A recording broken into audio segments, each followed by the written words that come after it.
मुंबईच्या पवई भागामध्ये पोलिसांची मोठी कारवाई बघायला मिळते।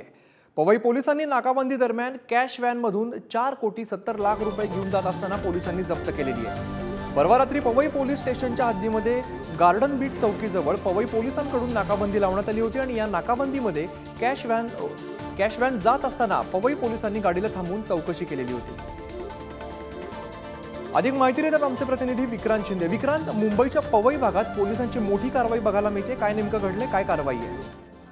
अगदी खरंय। खरं तर आपण पाहायचं झालं तर ही केवळ आत्ताची घटना नाही, म्हणजे साधारण मागच्या दीड आठवड्याभरापूर्वी सुद्धा साधारण अशीच घटना घडली होती। एटीएम मध्ये कॅश भरण्यासाठी जी गाडी घेऊन जात असते त्यामधील काही रक्कम जप्त करण्यात आली होती। 2 दिवसापूर्वीची कारवाई झाली आणि आठवडाभरापूर्वीची कारवाई झाली। त्यामध्ये साधर्म्य असं आहे की ही जी व्हॅन जात असते त्या व्हॅन सोबत एक बारकोड हा रोजचा नवा दिला जात असतो। तो बारकोड नेमका काय असतो तर तो बारकोड स्कॅन केल्यानंतर पोलिसांना ही माहिती मिळत असते की ती व्हॅन नेमकी कुठून कुठे जाणार आहे, तिचा रूट काय असणार आहे, त्या व्हॅन मध्ये किती लोक असणार आहेत, कोणते कर्मचारी असणार आहेत आणि सोबतच किती रोकड आहे। मात्र तो बारकोड सोबत नसल्यामुळे आठवड्याभरापूर्वी कारवाई करण्यात आली होती। तर 2 दिवसापूर्वी म्हणजे परवा जी कारवाई करण्यात आली ती कारवाई सुद्धा काहीशी अशीच करण्यात आलेली आहे। तो बारकोड जो आहे तो मिसमॅच झाला आणि म्हणून ही कारवाई जी आहे ती करण्यात आलेली आहे, अशा प्रकारची माहिती समोर येते। अमित, निश्चित विक्रांत, मोठी कारवाई म्हणावी लागेल। धन्यवाद या सगळ्या माहितीसाठी।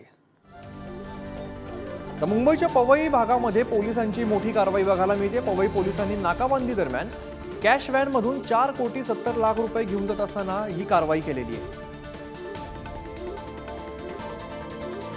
तर मुंबईच्या पवई भागातून बातमी येते। मुंबईच्या पवई भागात पोलिसांची मोठी कारवाई झालेली आहे। पवई पोलिसांनी नाकाबंदी दरम्यान कॅश व्हॅन मधून 4,70,00,000 रुपये इतकी रक्कम ही पोलिसांनी जप्त केलेली आहे।